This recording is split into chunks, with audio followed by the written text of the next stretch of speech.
அந்த தியானம் பண்றதுக்கு சொல்லும் போது மந்திரம். அதுக்கு முன்னாடி ஆன்மா, அருங்கோண சக்கரம், வெட்டவெளி, சுத்தவெளி, பரவெளி, எங்கள் உடல், உயிர், இந்த பிரபஞ்சத்துக்கு சமர்ப்பணம் அப்படிங்கிறது சரணாகதி மந்திரம். இத உள்ள நான் சொன்ன அந்த இடுப்பு பகுதிக்கு கீழே இருந்து ஒருத்த கவனத்தை வைக்கணும், கற்பனை பண்ணக்கூடாது.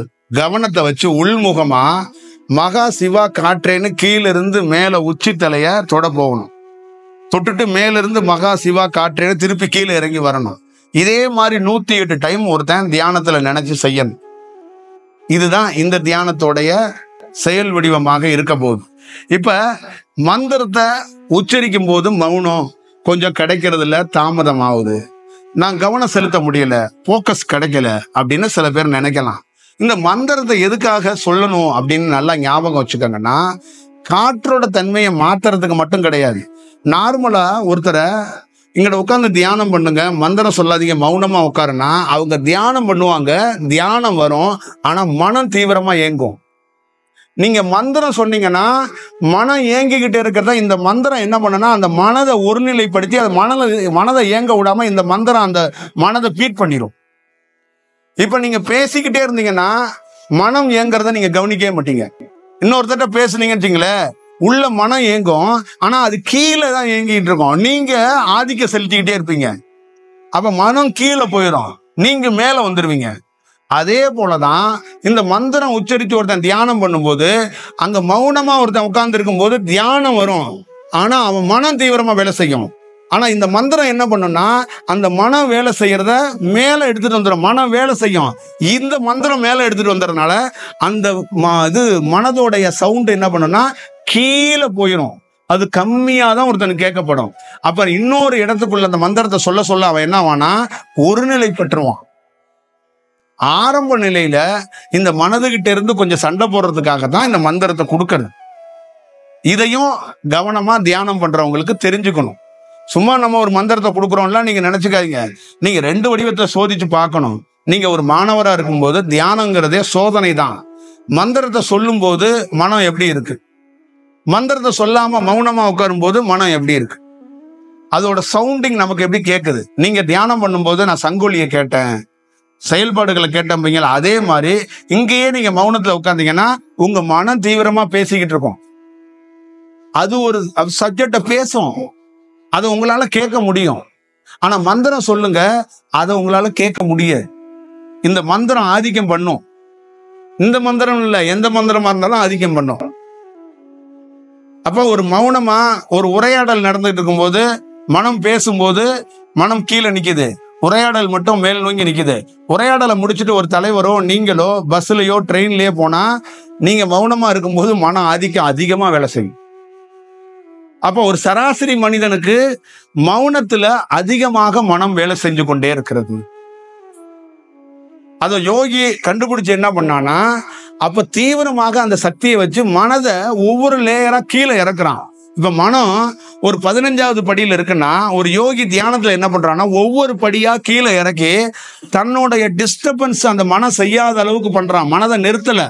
நல்லா ஞாபகம் வச்சுக்கோங்க, இந்த இடத்துல நம்ம தியானம் பண்றோம், சவுண்ட் அதிகமா இருக்கு. அப்போ ஒரு யோகி என்ன பண்றான்னா அவனை நிறுத்துன்னு சொன்னா நிறுத்த மாட்டான். அவனுடைய தியானத்தை பயன்படுத்தி அந்த சவுண்டோட அளவு இங்க கேட்காத அளவுக்கு கட்டுப்படுத்துறதுக்கு என்ன வழி இருக்கோ அதை பண்றான். அதே போலதான் உள்ள தியானத்துக்குள்ள ஒவ்வொரு படியா மேல இருக்கிற மனதை கீழே கொண்டாந்து அதோடைய சவுண்ட் இருக்குல்ல அதை கேட்காத அளவுக்கு ஒருத்தன் பிளான் பண்றான் தியானத்துல. இதெல்லாம் ரொம்ப முக்கியமான ஒரு வடிவம். இது உங்களுக்கு புரிஞ்சு தியானம் பண்ணுவீங்களா அப்படிங்கிறது எனக்கு தெரியல. ஆனா இதை புரிஞ்சு இதெல்லாம் இப்படிதான் பண்ணணும் அப்படிங்கிறது எங்களுடைய செயல்பாடுகள். அப்ப ஒரு இடத்துல உங்களுக்கு மனதோட சோர்ஸ் கம்மியாகுதுன்னா நீங்க மந்திரத்தை விட்டுறலாம், மந்திரத்தை எடுத்து வச்சிடலாம், அதை நீங்க பார்த்துக்கங்க. அப்ப இந்த தியானத்துக்குள்ள 4 மணி தியானத்துக்குள்ள அதிகாலையில உங்க வீட்டுல இருக்கும்போது வெறும் வயிறோட தான் அந்த தியானத்தை மேற்கொள்ளணும். நீங்க 4 மணிக்கு எந்திரிக்க முடியலன்னா 5 மணிக்கு பண்ணுங்க, 5 மணிக்கு எந்திரிக்க முடியலன்னா 6 மணிக்கு கூட பண்ணுங்க. ஆனா 4 மணிக்கு எழுந்து பண்ணும்போது என்னன்னா உங்களுக்குள்ள ஒரு சின்ன சேஞ்சை உருவாக்குறதுக்கு வாய்ப்பு உருவாக்கப்படும். அவ்வளவுதான் அதுக்குள்ள இருக்கிற செயல். எல்லாரும் சொல்ற மாதிரி பிரம்ம முகூர்த்தம் அப்படிங்கிறது அந்த வடிவத்துக்குள்ள நான் சொல்ல வரல. இந்த உயர் துளிகள் கொஞ்சம் தீவிரமா வேலை செய்யறதுக்குன்னு சில பிரபஞ்சத்துல சில காலம் நேரம் இருக்கு. அந்த நேரத்துக்குள்ள நம்ம ஒரு வேலை செய்யும் போது இன்னும் தீவிரமா இந்த உடல் வந்து சப்போர்ட் பண்ணும். இப்போ இந்த உடல் வந்து தியானத்துக்கு சப்போர்ட் பண்ணணும். அந்த சப்போர்ட் பண்ற டைம் வந்து 2:30 மணிக்கு மேல இருந்து 5:30 மணி வரைக்கும் இருக்கு. இது சப்போர்ட் பண்ற டைம். இந்த உடல் ஒத்துழைக்காதுன்னு சொல்லுவாங்கல்ல, ஒத்துழைக்காத உடல் கூட ஒத்துழைக்க தயாராகும். ஆரம்ப நிலையில இருக்கிறவங்களுக்கு உடல் சோர்வாகும், உடல் தூக்கம் வரும், உடல் வந்து வேற வடிவத்துல இருக்கும். ஏன்னா அந்த உடல் தன்மை வேற வடிவத்துல இருக்கு. அந்த உடல் தன்மையை நம்ம மாத்தணும். ஒரு நோயாளி மருந்து எடுத்து என்ன பண்றாருன்னா அந்த உடலை அவர் என்ன செய்யறாரு, மாத்தலங்க, அந்த நோயிலிருந்து பாதுகாத்துக்கிறாரு. ஆனா அவர் மருந்து எடுத்துக்கிட்டே இருக்கிறதுனால இன்னொரு நோயை உருவாக்குறதுக்கான வாய்ப்புகள் உருவாகுதுங்க. இன்னொரு செயல் வடிவம் மாறுது அது. ஆனா இந்த தியானத்துக்குள்ள என்னன்னு கேட்டீங்கன்னா, ஒரு சோர்வடைந்து கிடக்கிற உடலை ஒரு தரிசு நிலத்தை தண்ணி பாய்ச்சி அந்த நிலத்தை நல்ல வழிக்கு கொண்டு வர மாதிரி, அந்த நோயா கிடக்கிற அந்த உடலை, சோர்வா கிடக்கிற அந்த உடலை, எப்ப பார்த்தாலும் கொட்டாய் வந்து தூக்கம் வந்துகிட்டே இருக்கிற அந்த உடலை ஒருத்தன் நல்ல தன்மைக்கு மாத்துறதுக்கு பல நாள் போராடி அதுல சாதிக்கிறான். முதல் சக்சஸ் ஞானி ஆவறது கிடையாது. ஒரு நல்ல தன்மைக்கு தன்னுடைய உடலை மாத்திட்டாவே அவன் இறைவனை பார்த்ததுக்கு சமம். தன்னுடைய உடலை அந்த தியான வடிவத்துக்கு கொண்டு வந்துட்டான்னு வச்சுங்களேன், அங்கவே அவன் ஜெயிச்சிட்டான்னு அர்த்தம். அங்க நீங்க இன்னொரு விஷயம் என்ன பண்ண போறீங்கன்னா, நீங்க உங்களுடைய ஆயுளும் நீட்டிக்க போறீங்க, நீங்களும் ஒரு எனர்ஜெட்டிக்கா இயங்க போறீங்க. அந்த வாய்ப்பும் உங்களுக்கு கிடைச்சிரும். அப்ப அந்த தியானத்துக்குள்ள என்னன்னா, தன்னுடைய உடலை எந்த உடல் பயிற்சி செய்யாம சுவாசத்தை வச்சு கவனத்தை வச்சு ஒருத்தன் தன்னுடைய உடலை நல்வழிப்படுத்துறதுக்கு போராடுறான். இதான் தியானத்துல முதல் செக்ஷன். அடுத்த செக்ஷன் அவனுக்கு தடையா எது இருக்குன்னா, அந்த முப்பிறப்பு கருமா மாயங்கிறத அதை விடுபடுறதுக்கு ஒரு வாய்ப்பை உருவாக்குறான். அடுத்த செக்ஷன் என்ன பண்றான்னா, இந்த உண்மை தன்மையாக இருக்கிற கடவுள் தன்மையோ இந்த பிரபஞ்சத்துல இருக்கிற ரகசியத்தை அவன் ஆன்லைன்ல பார்க்காம புத்தகத்துல பார்க்காம நேச்சர்ல அவனே தெரிஞ்சுக்கிறான். இப்ப நீங்க சந்திர மண்டலத்தை பத்தி தெரிஞ்சுக்கணும்னா, நல்ல உயர்ந்த தியானத்துல போனவன் இங்க உட்கார்ந்து கூகுளை செக் பண்ணாம புத்தகத்தை எடுக்காம அவனோட தியானத்துல இருந்தே தெரிஞ்சுக்க முடியும்.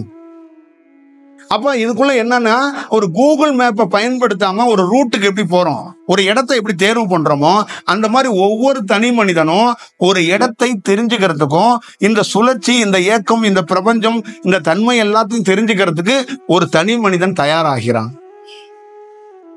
இது எவ்வளவு பெரிய முக்கியங்கிறத நீங்க பாத்துக்கணும். அப்ப உடல் சோர்வுலேருந்து ஒரு மனிதன் விடுபடுகிறான். ஒரு மனிதன் அவனுடைய செய்த பாவ பிழைகள்ங்கிறதெல்லாம் ஒரு தடையா இருக்கு, அது ஒரு டிஸ்டர்பா இருக்கு. அவனுக்கு டிஸ்டர்ப் அப்படின்னா அவன் உடல் ரீதியாக துன்பப்படுறான், அதிலிருந்து விடுபடுறான். அடுத்தது அவன் படிக்காமையே ஒரு விஷயத்த, நேச்சருடைய தன்மைய, இந்த பஞ்சபூதங்களை எந்த கதையும் கேட்காம அவனே தெரிஞ்சுக்கிறான். அதுக்கப்புறம் அவன் கடவுளை பார்க்கறான் பார்க்கலங்கிறது வேற. இந்த உலகத்துல வாழ்றதுக்கு இதுதான் தேவை. இது கிடைச்சிருது இல்ல, இதுதானே வேணும் நமக்கு, அவ்வளவுதான் விஷயம். அப்ப நீங்க ரெஃபர் பண்றது வெளியில போக வேண்டியதுல, நீங்க உள்ள உங்களை கவனிச்சு தன்மையா நல்லா கரெக்ட் பண்ணி கொண்டாட்டிங்கன்னா, நீங்க நீங்களே ரெஃபரன்ஸா பலருக்கு மாறிடுங்க. அப்புறம் நீங்க தான் ரெஃபரன்ஸ். உங்க பேரை போட்டு ஆன்லைன்ல அடிப்பான், இவர் இதை சொல்லியிருப்பாரு, இதை கேட்போம். அப்படிதான் ஒரு செயல் வடிவம். இப்ப நீங்க நல்லா ஞாபகம் வச்சுக்கோங்க, திருவண்ணாமலையா இருக்கட்டும், திருப்பதியா இருக்கட்டும், காளகஸ்தியா இருக்கட்டும், சனீஸ்வரன் கோயிலா இருக்கட்டும், எல்லா கோயில்லையுமே தனித்துவமாக ஒரு மனிதன் கூட வர்றதில்லைங்க. ஆய்வா புள்ளி வரத்துல ஆய்வுல எல்லாமே ரெஃபரன்ஸ். ஜோசியக்கார் சொல்றாரு, யாரோ ஒரு குரு சொல்றாரு, யாரோ வீட்டுல உயர்ந்தவங்க சொல்றாங்க, இல்ல அவங்களே டிவியில பார்த்துட்டு ஓடியாடுறாங்க. ரெஃபரன்ஸ் இல்லாம ஒரு காலகட்டத்துல சிவனடியார் மட்டும்தான் வீட்டில இருந்து கிளம்பி வந்து சிவனை பார்த்தான்.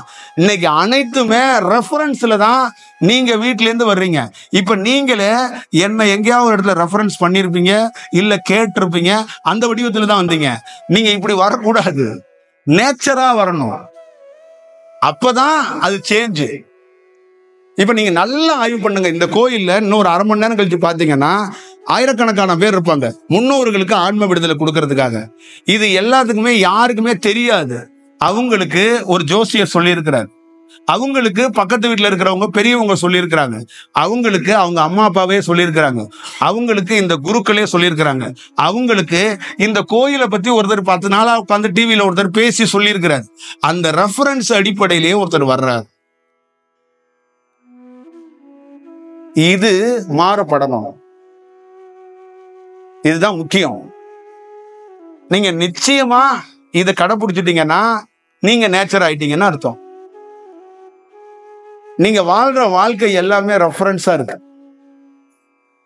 நீங்க போட்டிருக்க சட்டை கூட அது ஓனா செலக்ட் பண்ணப்படல, அதுல ரெஃபரன்ஸ் இருக்கு.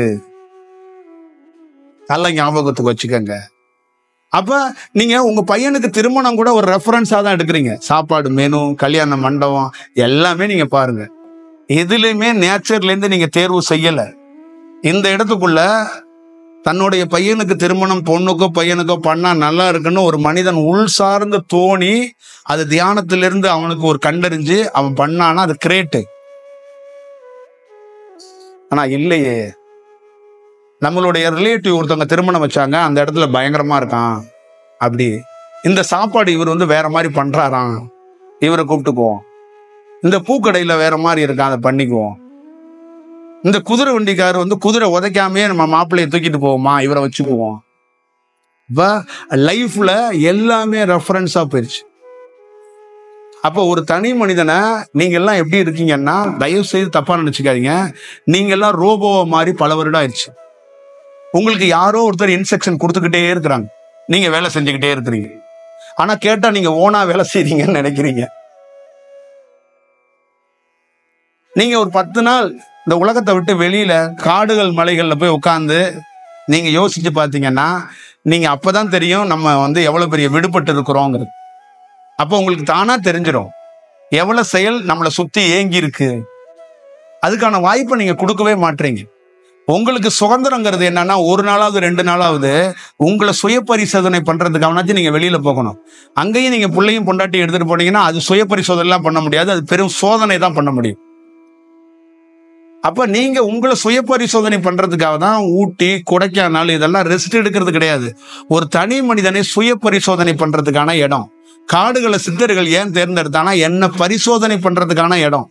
முகாம், யானையை கூட்டிட்டு போய் குளிப்பாட்டி அதை நல்ல மனநிலைக்கு மாத்திரம்ல, அந்த மாதிரி காடுகள் மலைகள் அருவிகள்லாம் ஏன் தேர்ந்தெடுத்தானா, இந்த நகரத்துக்குள்ள என்னால கண்டுபிடிக்க முடியல, இந்த வாழ்க்கைய இந்த நுட்பத்தை கண்டுபிடிக்க முடியல. எல்லா மனிதனும் வெவ்வேறு வடிவத்துக்குள்ள பேசுறாங்க. அப்ப நான் மீண்டும் மீண்டும் ட்ரை பண்றேன், ஆனா என்ன நல்லா பேசுறாங்க, ஆனா வாழ விட மாட்டாங்க. அன்பா தான் இருக்கிறாங்க, பாசமா தான் இருக்கிறாங்க, ஆனா டபார்னு இவன் தானா, இவனை நம்பி நான் போகும்போது இவனே தள்ளி விட்டு போயிடுறான். அப்ப ஒருத்தன் எங்க தப்பு இருக்கு, ஒருவேளை அவங்க தப்பு பண்றாங்களா, நான் தப்பு பண்றானான்னு ஒருத்தன் ஆய்வு பண்ண இடம் தான் காடுகள் மலைகள். அப்ப அங்க எதையும் இல்லாம, எந்த கருவியும் இல்லாம தன்னை மட்டுமே சுய பரிசோதனை பண்ணான். அப்ப அவனுக்கு கிடைத்த விஷயம் என்னன்னா, அற்புதமான செயல். தன்னர்ச்சியாக ஒரு தனி மனிதன் சுதந்திரமாக செல்ஃப் ரியலைசேஷனாக எப்படி வாழ முடியுங்கிறத கண்டுபிடிச்சான். இதான் செயல். இப்ப இதுதான் உங்களுக்குள்ளே நிகழப்படணும். நீங்க பிரயாணம் ராமேஸ்வரம், காசி இதெல்லாம் உங்களை செல்ஃபா ரியலைசேஷன் பண்றதுக்காக தான் நீங்க போகணும். நீங்க பெரிய கூட்டத்தோட நண்பர்கள் 6 பேர் 7 பேரோட போய் குச்சியை தூக்கிட்டு போய் பொதிகை மலையில கேரளா கவர்மெண்ட் வாங்கிட்டு போய் அங்க போய் அட்டைப்பூச்சிகளை பார்த்துட்டு போட்டோ எடுத்துட்டு வந்துருந்தீங்க, செல்ஃப் ரியலைசேஷன் பண்ண முடியாது, அங்க ஒண்ணும் நிகழாது. அப்ப தனிமையில ஒரு மனிதன் அந்த காட்டுக்கும் மலைக்கும் அவனுக்கும் ஒரு தொடர்பு கிடைக்கும். அப்ப அவன் யோசிப்பான். அதனாலதான் தியானத்துல எப்பொழுதுமே என்ன சொன்னார்கள், தனித்திருங்கள், விழித்திருங்கள். கும்பலா உட்கார்ந்து தியானம் பண்றதுல சிக்கல்கள் இருக்கு. இப்ப கும்பலா இருக்கிறோம், பல லேயர்ஸ்ல இருக்கும் ஆன்மாக்கள், புரியுதுங்களா? உங்களுக்கே தெரியாது, இந்த ஆன்மா வேற லேயர்ல இருக்கும். இந்த ஆன்மாவோட நல்ல தன்மை அந்த ஆன்மாவுக்கு வரும், அந்த ஆன்மாவோட நல்ல தன்மை இந்த ஆன்மாவுக்கு வரும். திடீர்னு வேற மாதிரி ரிஃப்ளெக்ட் ஆகுறதும் ஆகும். ஆனா ஒரு குருவாகப்பட்டவர் அதெல்லாம் ரிஃப்ளெக்ட் ஆகாம கரெக்ட் பண்ணணும், அது இருக்கு.